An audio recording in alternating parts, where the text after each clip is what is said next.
everyone, and welcome to our Isolation Insight on the Scottish elections.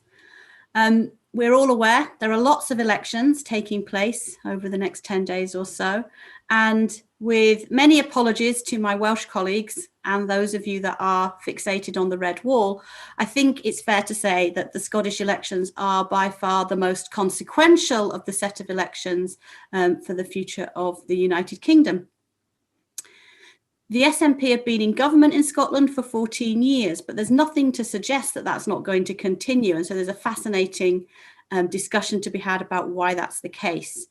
I have with me four of the best people possible to tell us all about this, and I'm really excited to hear what they've got to say. So we have Professor Ailsa Henderson, who is the principal investigator for the Scottish election study. And I'm hoping that we'll be able to get some links to some of the fascinating work that's been coming out of the Scottish election study. I love the interactive story on the website in particular. We have Professor John Curtice, who is a senior fellow at the UK and a Change in Europe and at the University of Strathclyde. We have Kenny Farquharson from the Times and Professor Nicola McEwen, who is the co-director of the Centre on Constitutional Change and also a senior fellow at UK in a Changing Europe. As you can imagine, for people working on elections at the moment, this is an incredibly busy time. And to make life even more busy, Ailsa also released a book just a couple of weeks ago, as if the Scottish election period wasn't busy enough. So unfortunately, she does have to leave us at 1. And so I'm going to come to you first to kick us off in our discussion. We will have a chat amongst ourselves for about 20 minutes, and then I'll come to the questions on the Slido. It does make my life a little bit easier if you could vote for the questions you would like me to ask. Even with that system in place, there's no guarantee I'll get through them all, but I'll do my best to put your questions to the panel once we've had a chance to hear from them. So, Ailsa, coming to you, as I just said, there's this wonderful interactive story about the 4 tribes in Scotland, which has been created by the kind of interaction of the 2 referendums, the 2014 Independence Referendum and the Brexit Referendum. And I think this brings home to us just how many national elections the voters in Scotland have faced over the last 7 years. But yet the SNP seem to have dominated all of them. And I wondered if you can talk us through what explains that success. It's quite rare for a single party to dominate all elections in that way. And I wondered if you could tell us a little bit about why. Mm-hmm. Yeah. So thanks for that. And thanks for the invitation to be here today. And I'm very sorry to have to dash out before it reaches its conclusion. I think the short answer could be that they do better than average against opponents who are doing not all that well. But I think that kind of slightly pat answer, that kind of flatness of the prevailing countryside's answer is maybe a bit uncharitable. And I think 3 things are relevant. The first is leadership. So Nicola Sturgeon's personal favorability ratings far outstrip anyone else's, and they have for a very long time. They have been net positive since about November 2019. And if we look not just at general favorability, but also how well she is perceived to have handled coronavirus, those numbers again are very strong, very positive. And around 2/3 have a positive view of her for that. So she is streets ahead of any other party leader. Douglas Ross is polling less well than Ruth Davidson did. Survation still asks about Ruth Davidson. He's still polling less well than she is at the moment. Anna Sarwar is polling better than Richard Leonard. Sarwar is the only leader with a net, the only unionist leader with a net positive rating, but his net positive rating is about +3, with about 66% saying they don't know, they have no opinion of his leadership. So she's streets ahead. The other parties, though, however good or bad they're polling, it doesn't really seem to be making much of a difference in terms of party support. So the other parties are insulated a bit from the polling of their leadership. So no other leader comes close. Her personal handling of COVID seems to be helping here. I think the other part of the reason is about competence.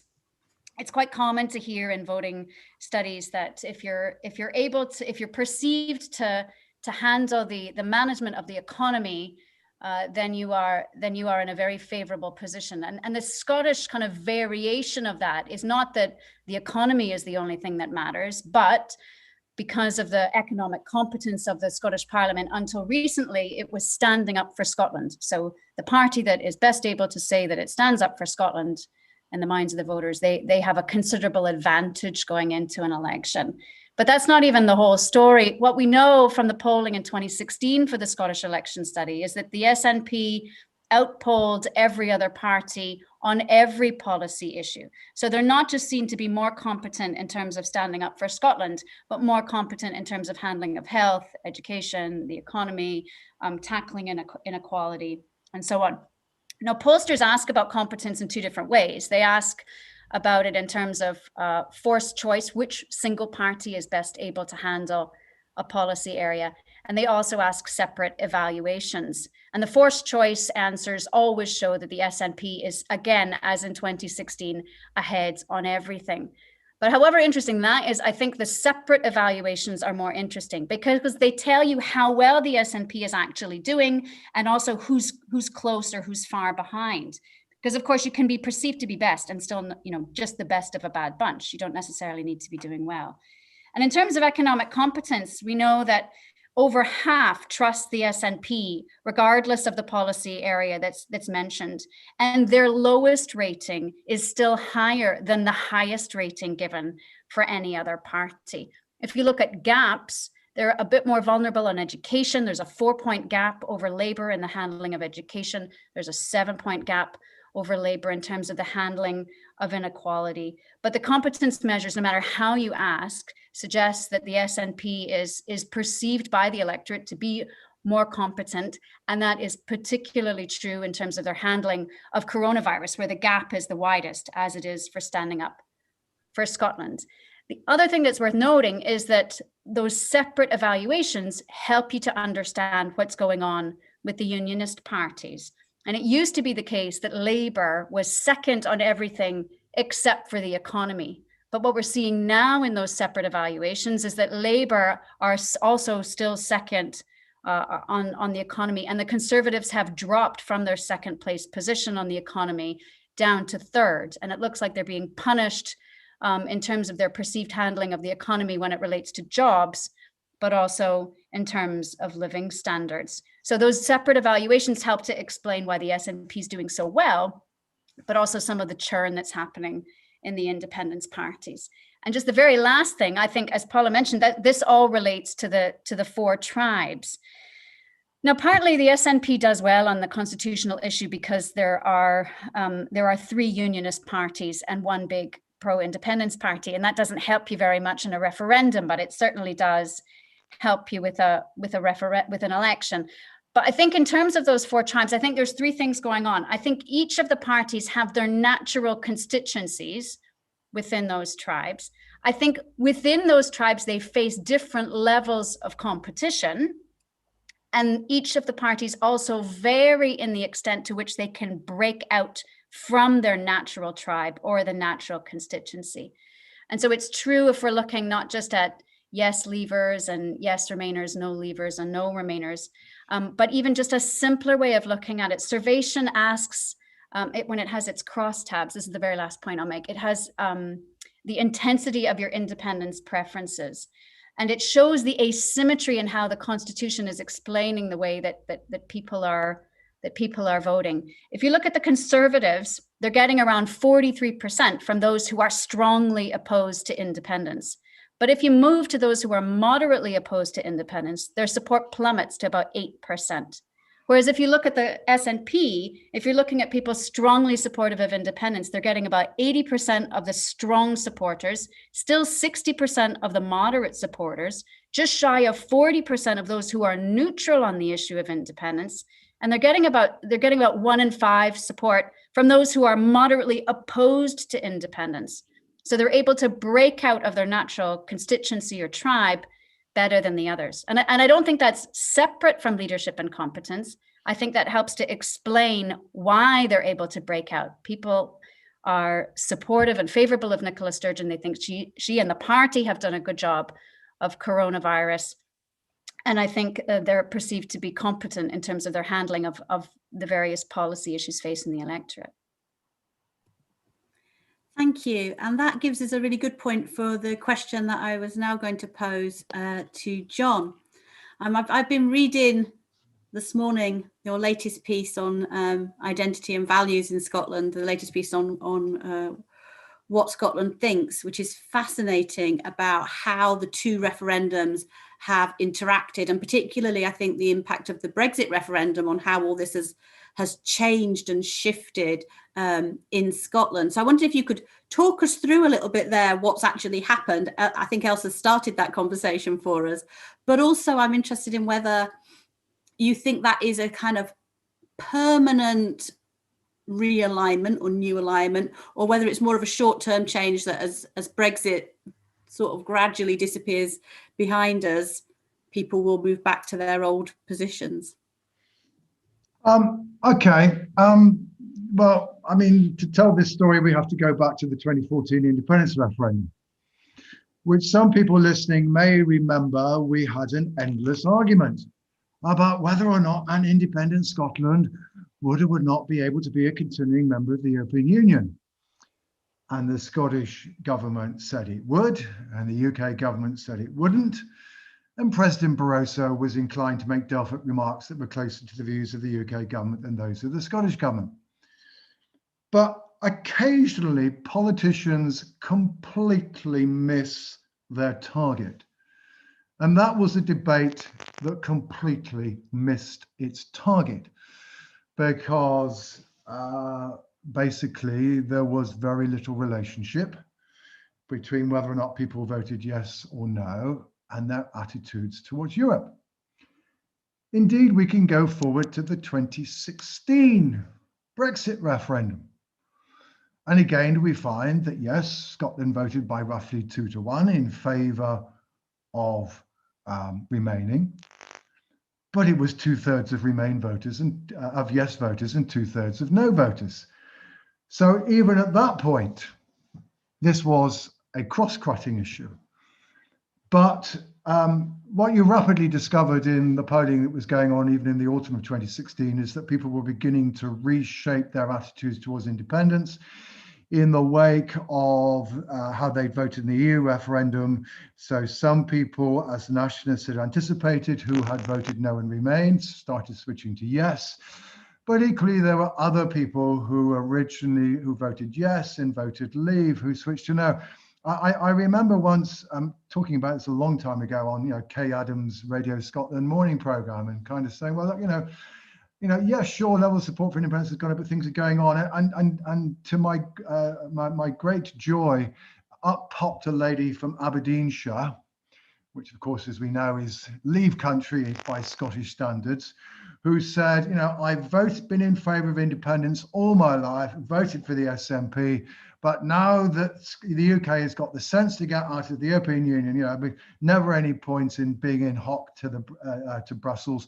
I've changed my mind. And I went, hallelujah. There's a voter out there who just demonstrates that sometimes the statistics in polls do actually tell you something.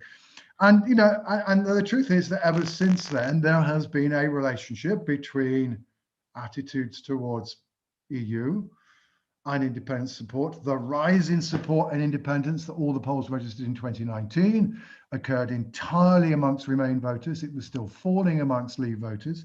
So it's therefore very difficult to avoid the conclusion that it's the pursuit of Brexit that got us to the point of around 50-50, although it seems to have slipped a bit most recently. And it's also true that Brexit reshaped the character support for the party, some of which Ailsa has already referred to. So there is still that great journalistic myth out there that says the reason why the SNP lost so much ground in 2017 was because they called for IndyRef 2 back in March. Well, just think about it. Now, even if you thought that was a wee bit premature, are you going to go wandering off voting for the Tories because you think that maybe Nicola Sturgeon should have waited for a year or two? It does rather lose the ring of credibility. And in fact, I mean, it's not only the work we've done on Scottish social attitudes, so also the British election study team in their electoral dynamics books show quite clearly, no, the SNP's problem is that they lost a barrel load of votes amongst Leave voters. Thus, Alex Salmond got turfed out. Thus, Angus Robertson got turfed out. And that's still with us. It's still the case in the polls for this campaign that the SNP is roughly twice as popular amongst Remain voters as it is amongst Leave voters. Its vote's still more variegated than that of the Conservatives south of the border on the Brexit divide, but there is now a division in a way that there wasn't 5 years ago. And that's also then had other knock-on consequences, which you've referred to, Paula, in the rather more academic paper released, which is that, well, one of the things that we know about attitudes towards the EU across the UK as a whole is that it tends to be a division between social liberals and social conservatives, between those who on the one hand say that what mores people follow is up to them, what moral code they follow is up to them. I'm quite happy about immigration, love living in London as this fantastic multicultural city, versus those who say, no, in order to maintain adequate social cohesion in society, a society does need to impose its own moral code. It is important that people acknowledge the same sense of identity and flags, etc. And people who are liberals voted for the EU, and people who are conservatives voted for Brexit. Well, unsurprising, what we then also discovered, we kind of tracked through over time the extent to which social liberals and social conservatives differ in their attitudes towards independence. What you discover, if you go back 10 years ago, no difference. But now, in the wake of Brexit, and we do some analysis that shows it looks as though it really is that Brexit has done it, you now discover that support for independence is about 20 points higher amongst social liberals and amongst social conservatives. One of the interesting consequences, therefore, of which is that there are some on the unionist side who still are inclined to say, the nationalism is all the same, and at the end of the day, this is a potentially rather nasty, narrow force. Well, actually, interestingly, in the wake of Brexit, the character support for the SNP and the character support for independence is actually now rather closer, albeit it's by no means as close as perhaps as sometimes is claimed, but is rather closer to the relatively open, welcome, and inclusive set of values that Nicola Sturgeon claims that it is. So thanks to Brexit, Nicola Sturgeon has also got an electorate which she perhaps will now find rather more congenial than perhaps was the one that the SNP had 10 years ago. I'll put my webcam back up. Thank you. And I think that moves us into some new territory that might be unusual, actually, for some of the audience watching from afar. So, Kenny, if I can come to you, we haven't really we've talked a lot about the SNP, haven't really talked at all so far about the new nationalist party, ALBA, although I think John kind of touched on it a little bit there about the kinds of people that were that left the SNP as it kind of connected with this different group of voters. But the thing that's perhaps surprised people most of all is we've now got this new word. So we've got lots of new words coming out of politics at the moment. And this one's supermajority, which seems to have kind of decided to raise its head during this campaign. Can you perhaps talk us through, A, what the idea of a supermajority is? Because I think for some of us used to dealing with UK politics and first past the post systems, that doesn't make, we might describe what Boris Johnson has as a supermajority, and I don't think that's quite the same meaning. And secondly, the impact that you think that new party has had on the campaign and the outcome. Thanks, Paula. There's no doubt really that the return of Alex Salmond is the most compelling human story in this election, and it's also true that the creation of ALBA has serious implications for Scottish nationalism, the nationalist movement, if you like, and it makes it harder for the SNP to be in sole control of the narrative about independence as it has done in the past. I'll give you an example of that.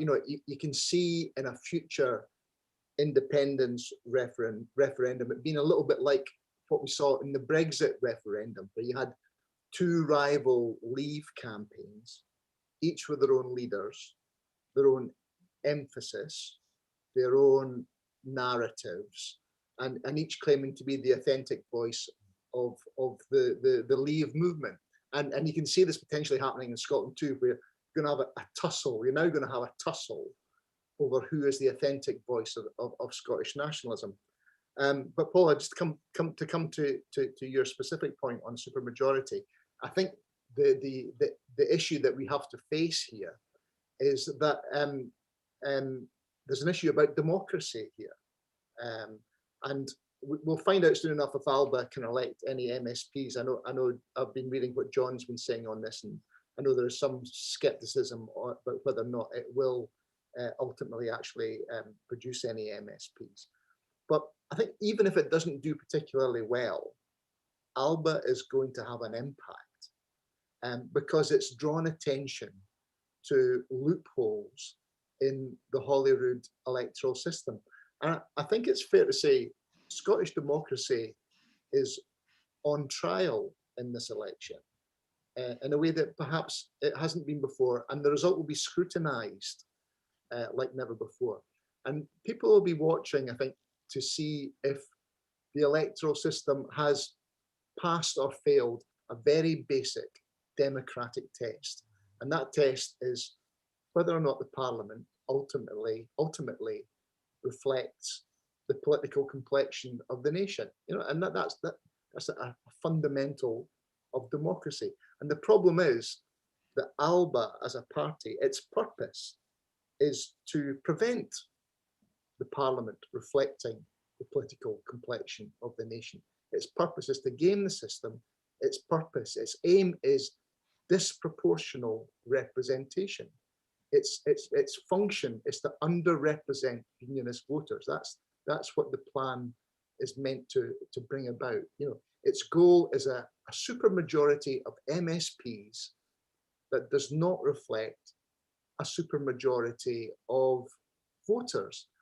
You know, so its purpose is to subvert democracy in that sense. So what do we do about this? I think it's important we go back to basics. And I know pollsters sometimes ask this question, and I wonder if it should be asked more. And I think we need to almost put the electoral system aside for a moment and ask people, what is your primary political allegiance? You know, are you a Labour man or a Tory man, or you know, or are you an SNP woman or an Alba woman? You know, or what are your politics basically? You know, what do you bring to an election? And we need to take the result of that question and compare it to what we end up with in the Holyrood Parliament. And if the two don't match, we've got a problem. And I think we have to also recognise that twice in the past, Holyrood, the electoral system has failed this basic democratic test. You know, first in 2011, when the SNP won a parliamentary majority on a minority of vote. And secondly, in 2016, when Labour fell behind the Tories in parliamentary representation, despite doing better than the Tories in the constituency vote, which is a fact that is often forgotten and ignored. You know, and why Labour fell behind the Tories in that election was because I suspect, John may correct me on this, but I suspect a chunk of the Labour vote then went to the Greens when they came to the peachy coloured ballot paper for the lists. So the question then becomes, what can you do about this? And it's usually the case that governments are not very keen on reforming the electoral system. You know, and the reason for that should be obvious. It's quite simple. Governments, by definition, have been the beneficiaries of the electoral system. You know, that's why they're governments.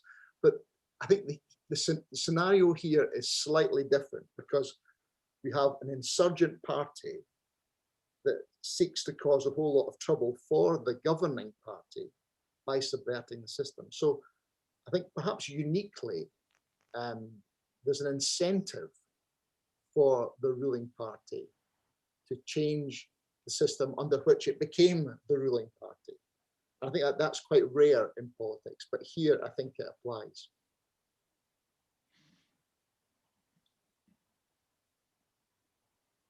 Paula, you're muted. I'm muted. I've got my finger on the button, I just haven't pressed it.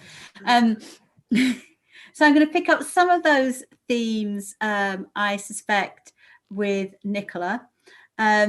So we're talking about the kind of how representative the Parliament is, and also this kind of ongoing argument that, you know, a call for a second referendum is undeniable in the face of an SNP majority. But are there other outcomes, including perhaps this supermajority, that strengthen or weaken that particular argument? And if I can follow that up as well with another question that particularly intrigues me in this, is that would majority support for a referendum, so a majority for the SNP, necessarily translate into majority support for independence at that referendum? Thanks, Paula, for coming along and for inviting me to come along and join the panel. First of all, I think on the supermajority question, I mean, there's nothing in the opinion polls that we have at the moment that suggests that the supermajority of Alex Salmond's dreams is about to happen. So that's one thing. Second thing is that while accepting some of the points that Kenny was making around the electoral system, it's important to also note that if the Scottish Parliament's electoral system was the same one that is used to elect the House of Commons, then it's quite clear that the SNP would have a supermajority all by itself, because that system tends to be disproportionate in a winner-takes-all type of scenario. But that's not the system that we have. The system that we have is a mixed member proportional system, not perfect. No electoral system is perfect, but it has that element of proportionality, and that makes it quite difficult for any one party to secure a majority all by itself. It may happen. It's happened in 2011. It may happen again. We'll just have to wait and see. But it's really difficult to do that in a 5+ party system. But for the purposes of your question, let's imagine that is what happens and the SNP wins a majority by itself. Does that make the case for an independence referendum undeniable? The short answer is no. And I think maybe it's helpful to separate out the legal issues from the political issues here. Legally, we need to go back to the Scotland Act 1998, which is the Act of Parliament that founded the Scottish Parliament. It's where the powers of the Parliament, what it can do and what it can't do, are set out. And in that Act, the lawmaking powers over the Constitution, including the Union and anything to affect change to the Union, are matters for the UK Parliament. These are part of the lawmaking powers of the UK Parliament, not the lawmaking powers of the Scottish Parliament. And so for the Scottish Parliament to be able to have a referendum, to be able to run a referendum, to legislate for a referendum, it would need, as happened in 2014, a transfer of power from Westminster to the Scottish Parliament. And that's, people probably heard of this idea of a Section 30 order. That's the device that would enable that to happen. Of course, there is an alternative. The UK Parliament could use its own lawmaking powers to legislate for a referendum, but I don't suppose that would go down too well among certain parts of Scotland anyway. But legally, there is nothing that Boris Johnson has to do when faced with an SNP majority. He is under no legal obligation to respond to that. So that's when we come to the politics. And it's difficult to predict how the Prime Minister will respond. And it's not just about the Prime Minister. I think there would be certain pressure on the Labour Party and Keir Starmer also. But my hunch is that it is more difficult for them to do nothing or to have no response or to ignore the result if the SNP is to secure an overall parliamentary majority, it perhaps becomes a little bit easier for them to resist that pressure if the SNP falls short of a parliamentary majority. There probably would still be a pro-independence majority in the Parliament, particularly bringing the Greens into account here. The Scottish Green Party is a pro-independence party, and there may or may not be additional pro-independence politicians if Ailsa is successful. But I think that makes it a little bit politically easier, given the political culture, the mindset that dominates Westminster politics. That idea of a winner takes all producing a mandate is quite a powerful one, I think, and it would be difficult, I think, for Boris Johnson to, having won his own majority with a mandate to get Brexit done and seeing that as a platform to proceed very quickly with his Brexit deal, it would be difficult for him to ignore the similar pressures and demands from Scotland, not least because it does raise questions then about, well, if a majority is not the route to an independence referendum, what is the democratic path? And there might be domestic politics that come into play, but there's also an international reputation that the UK has overseas about its own democratic practices and values to consider as well. But what if they don't have that majority, and what if then the pressure is eased and they continue to resist? Well, the issue doesn't go away.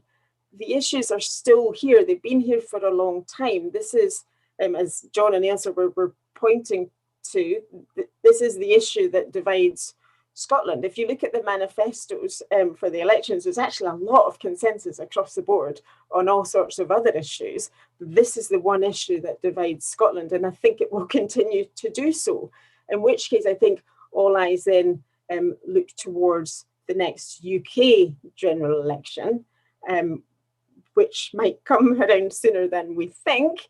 And the SNP, if it is able to maintain the kind of support levels that it has right now, would become and would be a powerful force within the UK Parliament, and much more difficult to ignore in that context.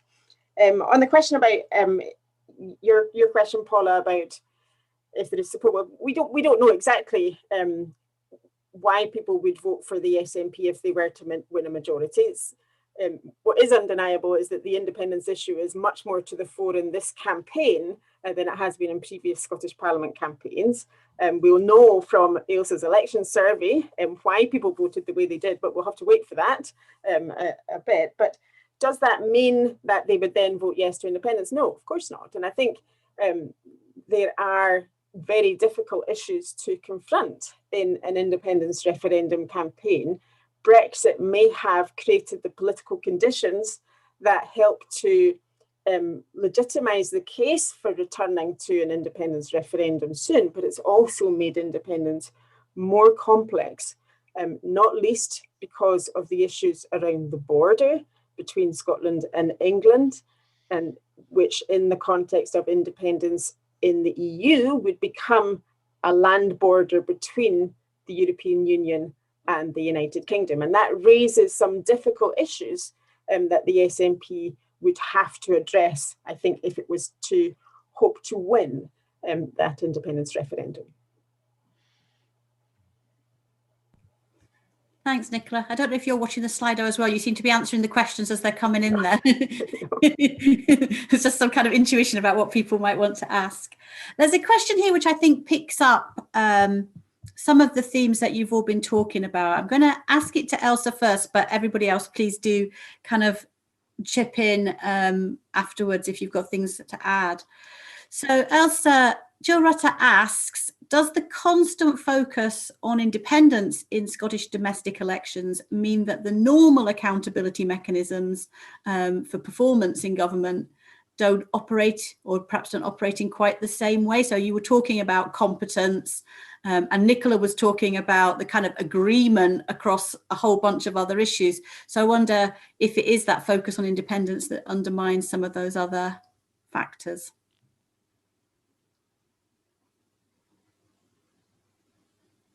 You're on mute, Ailsa. Just to understand, I will answer it as if the question is getting at, does focusing on independence take away from voting decisions that are based more in terms of attribution of responsibility for policy success and failure? Is that kind of am I reading that right? I'm not reframing the question so much as making sure I understand the question. That's how we read it. Yeah. So, I mean, I think I'd kind of question partly the premise of the question. So I don't think there's a constant focus on independence. In fact, in some elections, you know, if you're thinking across both Holyrood and Westminster elections, in some elections, the SNP has been actually quite quiet about independence. And it's been opposition parties, in particular the Conservative Party, that has been keen to talk about it. But I also think that there have been loads of examples when parties not in government have sought to make a central plank of their campaigns policy failures on the part of the policy in government, and sometimes not even in the appropriate territorial domain where the election takes place. So what I mean by that is sometimes in Westminster elections, you have parties criticizing the SNP's handling of education, even though education is a devolved competence and it's something that is relevant, should be relevant for a Westminster election, rather than a Westminster election. So I don't think it gets in the way, in part because I don't think it's a constant focus on independence. And I also don't think we have evidence that suggests that attributions of blame and responsibility are absent from the framing around elections. And I also think that we don't really have evidence that voters aren't themselves taking those things into consideration. That aside, it is quite remarkable to have a government in power this long and still perceived to be the most competent party across every single policy domain. And the surprising one, I think, is education there, because we have external measures of it's got the performance of the education system. Those ratings have been decreasing. Certainly opposition parties have not been silent on this. We had the recent issue of the exams fiasco in terms of lockdown. So there's objective evidence for why we might be surprised by the fact that the SNP is still perceived to be the most competent party. But I don't think that's because voters aren't thinking about domestic policy. I think it's because they genuinely don't believe that the other parties could do a better job. And I don't think that's because the independence is knocking things off the table. I think they're separate evaluations. John, did you want to? Yeah, I mean, there is a difficulty for the opposition parties in trying to make accountability a central issue in this election, and it is the pandemic. The truth is, I think, in a sense, what's happened is that really anything that happened in Scotland before March of last year has been pretty much been erased from the political slate, because all the opposition parties can do is to say, well, before the pandemic, NHS waiting lists were already too high. Okay, fine, but yeah, everybody now knows that waiting lists are far too high because of the pandemic. Equally, you can say, well, yes, the educational attainment gap wasn't being closed as much as you claimed it would be before the pandemic. But then everybody accepts that the pandemic has probably widened the educational attainment gap anyway. So you're having to try to invite voters to go back to the world before COVID. And that's now, frankly, probably for many voters in the dim and distant past. So I think, that's one of the reasons why I think accountability is perhaps much more difficult for the opposition parties to pin on the SNP, because we know before the pandemic, you could see how gradually some of the evaluations of the SNP on some of these things were proving to be less favourable. The other thing I would say, I mean, Ailsa is right that Scottish parliament elections have never simply been about independence, and I don't know what she's getting out of the Scottish election study, but the commercial polling is telling us that the constitutional issue is really dividing the electorate to a much greater extent than it has done in the past. We're looking at the moment the polls saying about 87% of those people who are currently in favour of independence saying they're going to vote for the SNP, and only about 8% of those who are on the opposite side. Now, even if you go back to 2016, let alone 2011, you had a non-trivial minority of anti-independence people voting for the SNP. And certainly the reason why the SNP got a majority in 2011 had absolutely nothing to do with people's attitudes towards the constitutional question, and everything to do with the perceived competence of the SNP. But I think Scottish politics has moved on. And the Constitution, I mean, in a whole variety of ways, because of Brexit, etc., and also because of the legacy of the 2014 referendum, the constitutional question is now much more polarized. It's now no longer also just about independence, it's about other things, all of which have got interlaid over each other. And that therefore, to that extent, at least, it just has become a really sharp fault line. And therefore, at the end of the day, well, if you're not entirely sure that Nicola's done the world's most important, brilliant job on the educational attainment gap, but in the end, you want independence. At the moment, at least, from what I can see in the data, they're basically saying, I'm going to vote for the SNP. And there is very, very little crossover from the people voting on the opposite side. So, and to that extent, I think, one has to keep on saying to people, it makes this election different. Right? It makes, we shouldn't assume that this election is like its predecessors. The last Scottish Parliament election occurred in cephalological prehistory. It happened before the EU referendum, right? Anything before the EU referendum is now a world away. So the character of the support for the parties has changed. The debate's moved on. The character for support for independence has changed. The level of support for independence is higher. All of these things means that we are operating in a different world. But it does also mean, of course, that in a sense, because it's looking like a quasi-referendum, the outcome perhaps will give us quite a good idea as to where we're actually at, and we can stop relying on opinion polls to work out what the hell's going on. Thank you, John. Kenny, you wanted to come in on this question as well, I think. Yeah, I think like Ailsa, I would question the assumption that lies behind the question. It isn't for us, it isn't for anybody to say what people should care about when they walk into a polling booth. People can vote for whatever reason they want to vote. And if they want the election to be about independence, they'll make it about independence. If they want a general election, a general election to be about the character and personality of Boris Johnson, that's what they'll vote about. And it's quite a legitimate thing to do.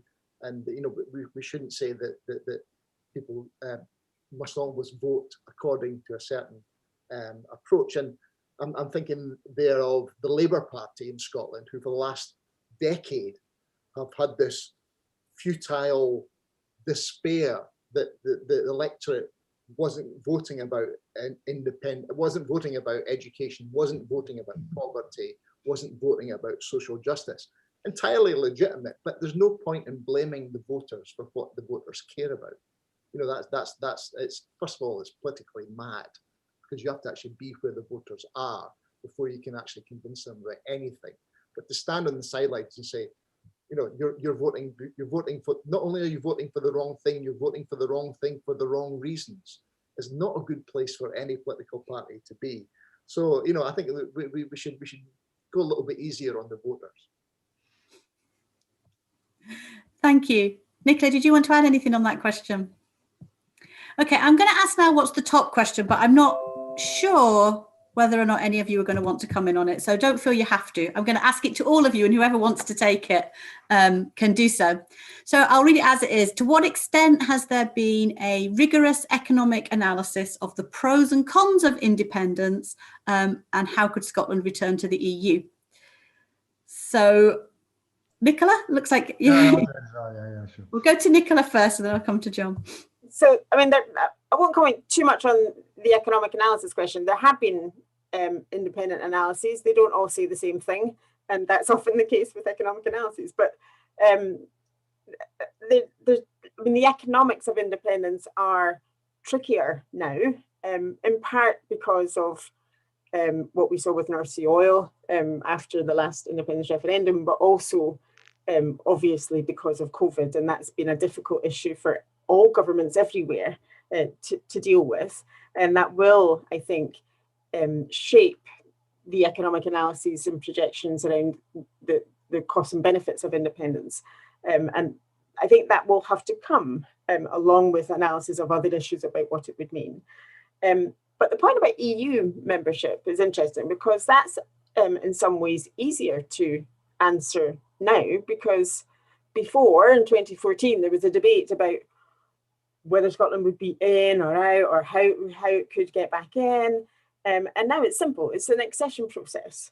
And so there would be a case to apply to rejoin the European Union and to meet the criteria of membership. And that we would expect would be, there's no queue, there would be a process of negotiation, and there would be an expectation on the part of whoever was negotiating on an independent Scotland's behalf to satisfy the acquis, what's called the acquis communautaire, the body of law that is already in place at the European Union level. And some of that is already on statute in Scotland anyway, but some of it will be beyond is beyond the competence of the devolved institutions. So it would be for the Scottish Parliament to make a commitment to sign up to all of that as well. And there would be difficult issues in that process to deal with. But it is a process that is set out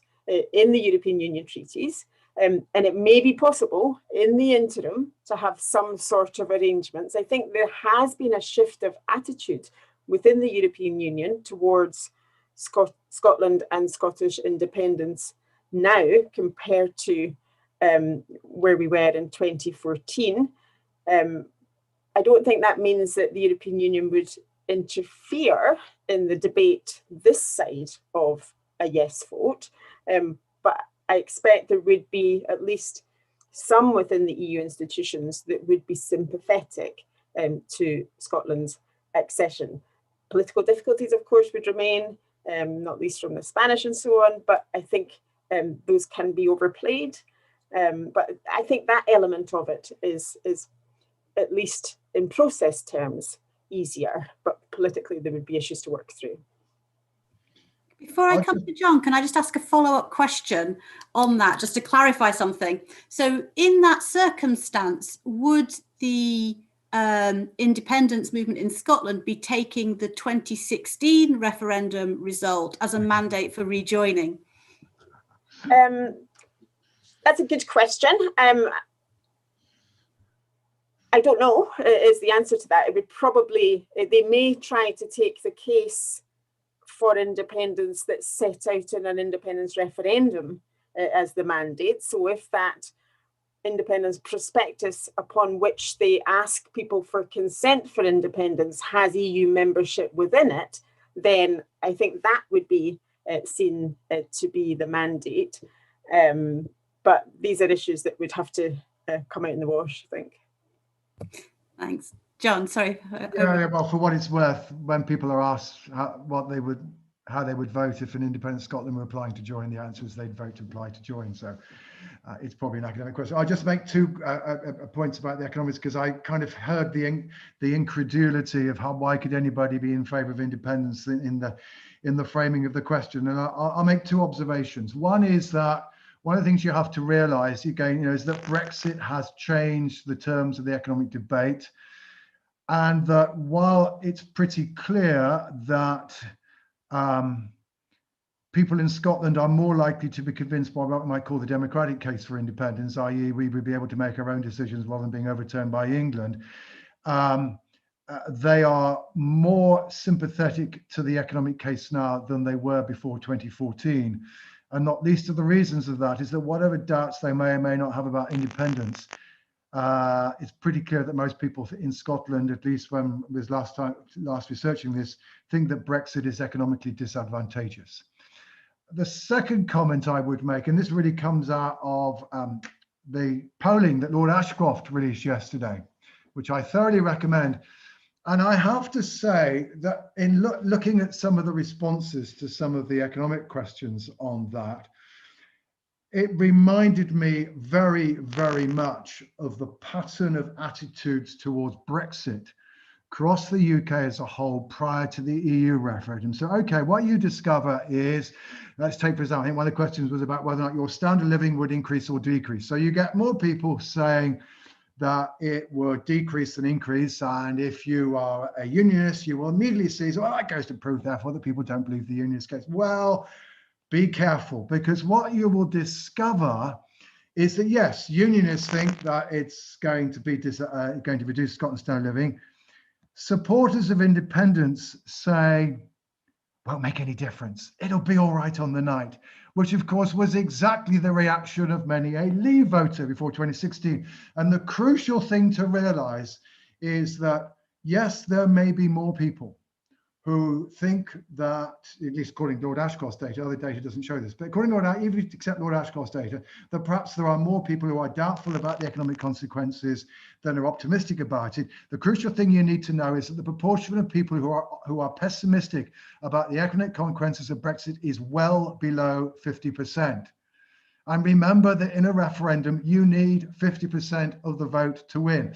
So when the Remain side were constantly pointing to the fact that more people before 2016 saying that, you know, economically disadvantageous, some has replied, but it's still only 40%. You need to persuade some of the people who don't necessarily think it will make much difference to vote with you. And of course, in the end, they didn't get enough of them. So just be aware, therefore, that Brexit has changed the terms of the economic debate, and as well as lots of other things that Nicola's quite rightly gone into. But secondly, also remember that perhaps in the end, the economic, the way in which the economic case is now evaluated is not one that is as strong for the union as it was 7 years ago. Can I just briefly jump in on that? I mean, my only thing to add to these really comprehensive answers would be that from what we know of the voting in 2014, calculations of economic risk matter. So general dispositions about risk mattered. And the more risk averse you were, the more likely you were to vote no. Within that, economic calculations about risk mattered. And even within that, we know that currency risk mattered. But the effect was not uniform, and it was strong for some people and absent for others. And the other thing is that there are some people for whom you can predict an economic hit, and that is not a kind of poison pill in terms of independence. There are voters for whom it is a price worth paying in order to have your own state. We see that in referendums in different independence. We see that in the data about different independence referendums, for example, about Quebec, and it also mirrors people's understandings of Brexit, right? There is an economic argument about the fact that actually, yeah, we're all going to take a hit about Brexit, but it's worth it in order to have your own say and to control your own destiny. And that view is present also within the Scottish electorate as well. We're going to take an economic hit, but it's worth it. And so I think these understandings of how assessments of economic risk play out have to interact also with understandings of identity and voice. And there, the parallels with Brexit, I think, are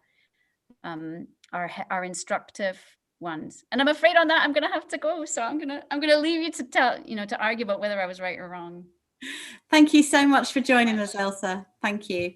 I'm just going to come back to Nicola because I think you wanted to add something to this. Yeah, just briefly, and it complements what Ailsa was just saying there. The narrative around this has changed now too. So you won't hear Nicola Sturgeon saying that the economic case for independence is an easy one.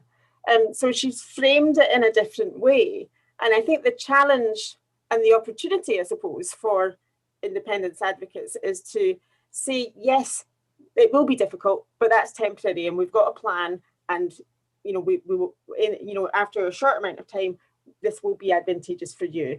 And complementing that with the democratic case that is at the core of all of this is an opportunity for them. Kenny, can I just come to you with this question as well? Yeah, it's really just pick up on something that Nicola was saying there, and it's a memory I had from the 2014 referendum. And I remember speaking to one of the strategists at quite a tense moment in the campaign, and I said, "What would you fear most at this point?"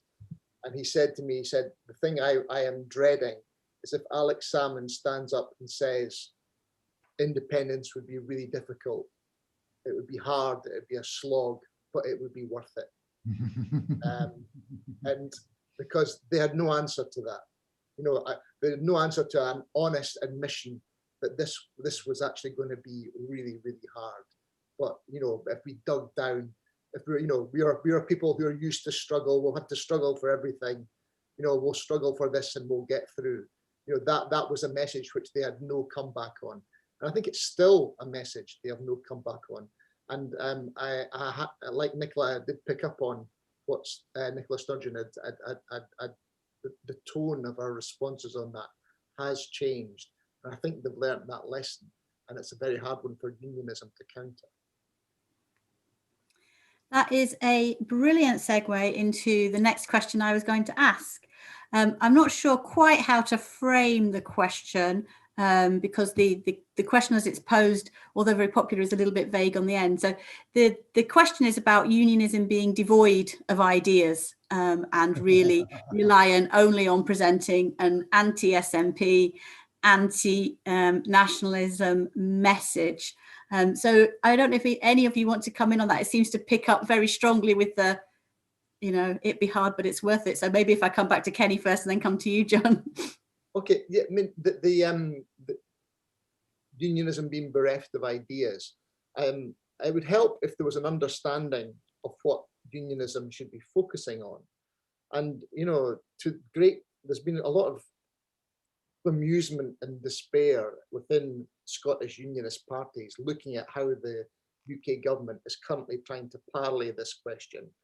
And this bizarre thing it always keeps coming back to is that the answer is to put a Union Jack on everything, and to make people feel more British. And Tony Blair, a man whose judgment I respect in all these things, was talking yesterday about the fact that that we hadn't inculcated a sense of British pride to the extent that was necessary to keep everything cohesive. And from this point, I voted no, although I tend not to call myself a unionist. I am pro-UK in a general sense, but it's not about Britishness. It's about how I see myself as a Scot. Am I the kind of Scot that that prioritizes solidarity and cooperation within a union, or am I the kind of Scot who wants to go it alone with a separate sovereign state? And that's how the debate is framed when people talk to each other in Scotland. But there's a whole kind of layer of assumptions about what unionism is, coming from people who have a London-centric view of what union is and have a British-centric view of what unionism is. We should be relying, and I know this was a priority of the people on the Better Together campaign in 2014, who were far more focused on what kind of Scot do you want to be? And in this yes, no question, what does it say about the kind of Scot you are? Thank you, John. Yeah, I mean, I think that this is an important question. One of the reasons why perhaps Boris Johnson doesn't want a referendum is ask yourself the question, who would lead the unionist side in a referendum? Would the parties manage to agree as to what referendum campaign should be fought? I'll leave you to think of the answers. But there is a wider point here. And in some ways, I like to draw a parallel between, again, Brexit's just so instructive, and the comparison between Scotland and Brexit, again, is often instructive. If you go back to the 2014 independence referendum, first of all, perfectly clear that one of the strategic weaknesses of the unionist side was, at the end of the day, all that Conservative and Labour can agree on is they don't like independence, right? What they do not agree on is how the United Kingdom should be run, and therefore they cannot come up with an agreed positive picture about how Scotland might be run within the framework of the Union in such a way that the place prospers, all right? And it could even be done quite narrow things. I mean, I'm sure none of you had the sense to be watching this, but I remember having great fun. I've forgotten whether it was the Cowdenbeath or the Dunfermline by-election, but there was one of those by-elections just before the 2014 Independence Referendum. And it was about 1 o'clock in the morning, and the result was taking a long time. And this was way, way before anybody was thinking about the Smith Commission. And, I was aware at this point in time that, all three of the political parties were coming up with plans as to how Scotland should be governed after the referendum. So I had great fun saying to them, well, look, are you three guys going to get together? I mean, are you going to get together and agree as to what the plan? And it was perfectly clear. I mean, this was, some weeks before that they were going to do so. And it was also perfectly clear that they were planning on positioning themselves in order to be the ones who would be able to win the spoils of the Unionist victory. All right. Then, of course, a certain YouGov poll and Gordon Brown banged heads together, and we had the Smith Commission. But that illustrated the extent to which, even before 2014, there was serious fragmentation on the Unionist side. Now, back to Brexit. Why was Boris Johnson able to get the UK out of the European Union? He got the UK out of the European Union because he pulled the bull by the horns, came up with a deal, which was obviously somewhat specious, and was willing to campaign for it and to take the potential hit in terms of the loss of Remain voters. He gets 4/5 of Leave voters to vote for him in the 2019 election, and the rest of history. What happened on the Remain side? Well, the only thing they could agree on was they didn't want to leave the European Union without a deal, right? Much as the only thing that Tory and Labour can agree on north of the border is they don't want us to leave the United Kingdom. But thereafter, were they in favour of Norway plus, Norway minus, Switzerland, Norway something else, another referendum with a recommendation to vote against Brexit, or what? They could never ever agree. The vote remained fragmented. So even though it's probably undoubtedly true that by the time we left the European Union, there was actually a majority in favour of staying, the rest is history. So, and of course, the fascinating thing about this is that for Brexit, the fact that the Unionist, the Leave side was united, gave Boris a strategic advantage, but now he's on the wrong side. He's in a movement that's got a strategic disadvantage, so long as, and this comes back to Kenny's contribution much earlier, insofar as the nationalist movement were to begin to fragment in the wake of Alex Salmond's intervention, then one of its major strategic advantages will be diminished. The fact that it's cohered behind a party that has a vision of independence gives the independence movement, in my view, a major strategic advantage, which has been threatened in recent months. And perhaps, therefore, whether or not Alba does or does not succeed will be pretty important for that story. Can I come in, Paula? Yes. So, I'm picking up a couple of these things. The vision of unionism that Kenny was referring to there is one that has been very powerful and most strongly associated with the Labour Party. And we saw that in the 2014 referendum campaign.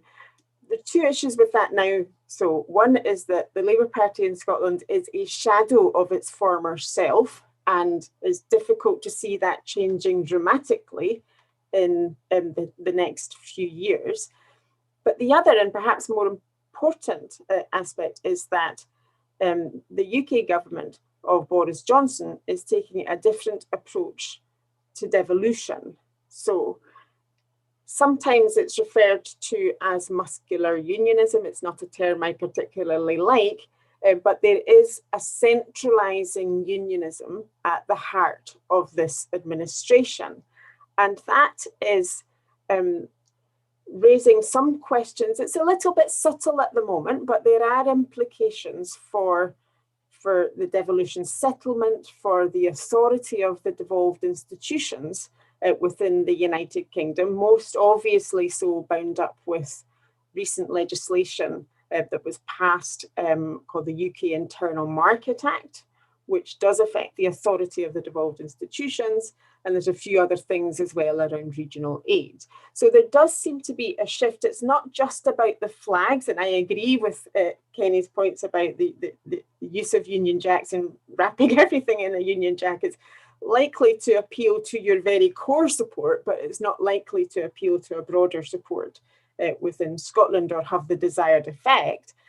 But if there is also measures that are partly about discourse, but also partly about power, that are seen to undermine devolution and undermine the status of the Scottish Parliament within the United Kingdom, then that risks not only alienating those who already favour independence, but it risks alienating the very much larger majority who had endorsed in a referendum way back in 1997 the Scottish Parliament as an institution. And there is quite strong attachment to the devolved institutions within Scotland. So I think the union strategy, the centralising union strategy that we are seeing from the Johnson administration, apparently in response to the threat of independence, is far more likely to do harm to the union cause than it is to protect and defend it.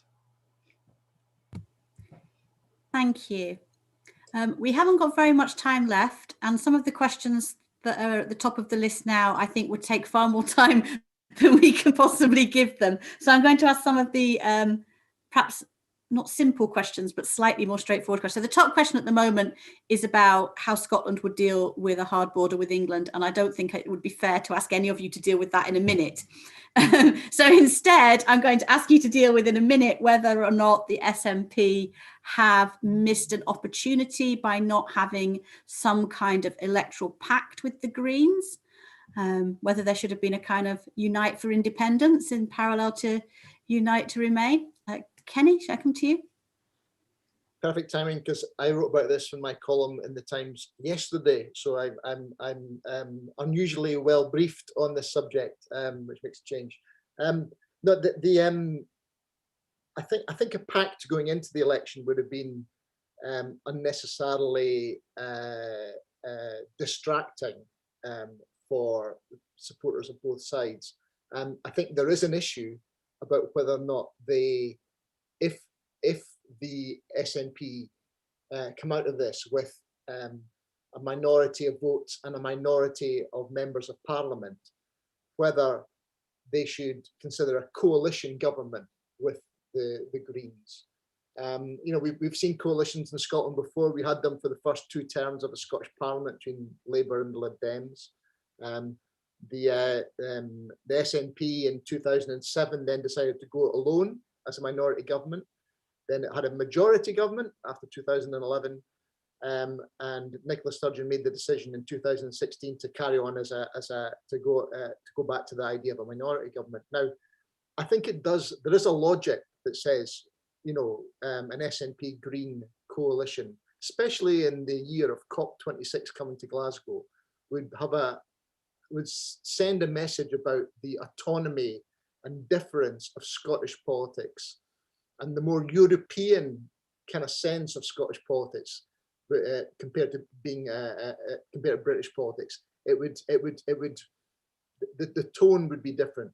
And also, I wonder whether or not a government with a pro-independence majority would have more legitimacy on the independence question than a minority government with Green support. So I wonder if that has a kind of moral power and perhaps even a legal power if we ever get to a legal tussle over the independence referendum. Thank you. John, shall I come to you next on that? No, Kenny gave, I think, a brilliant answer. So let's move on to another question. Move on to another question. I've closed my question window down because I thought you were all going to take that one and run with it. So again, we haven't got very much time, so I'll throw this question because I think everybody actually wants to know. When will we know? When are we expecting the results to come in from Scotland? Do we all need to stay up overnight next Thursday? Do I need to buy extra jammy Dodgers to keep me awake over that night? No, I'll happily deal with that. Yeah, the answer is that we may not know the result until Saturday afternoon / Saturday evening after the election. There is no overnight count. Half the constituencies for both the constituency vote and the list vote will be counted on Friday. The other half will be counted on Saturday. This is all because of the social distancing measures that are required, given the current state of the pandemic. So therefore, you won't know the final result until late Saturday afternoon. What is true is that I and my psephological colleagues will be taking the results as they come in, both the list vote at constituency level as well as the constituency vote, and looking to see whether or not we can project in any way. The only thing I would say to you is that the BBC is a very conservative institution and will only really allow us to project it when it's pretty darned obvious that that's what's going to be. So the advice is, I'm afraid you may just have to read between the lines of what is said sometimes on air to get a sense of where it appears to be going. Now, I mean, if it's... Give us some hand signals, John. Yeah, I mean, if when they come to you on your balcony, can you signal to us where you can? There's no balcony because of COVID, but that's another story. I mean, if it's very clear that in one way or another, as a result of the half that gets counted on Saturday, then we'll say so. But I suspect that's unlikely. So it's a long wait, but at least you don't have to stay up overnight. And no exit poll, I presume. Oh, no. There never has been an exit poll for Scottish Parliament elections. And there is, I mean, whether or not any hedge fund thinks it's worth its while, I don't know. But actually, one or two folk I've spoke to in the city, they actually seem to be fairly relaxed about this. And at the moment, I think overseas journalists are more excited by the possible outcome than folk in the city who seem to have decided that even if an independence referendum is going to happen, it's going to happen so far down the track that they don't have to worry about it.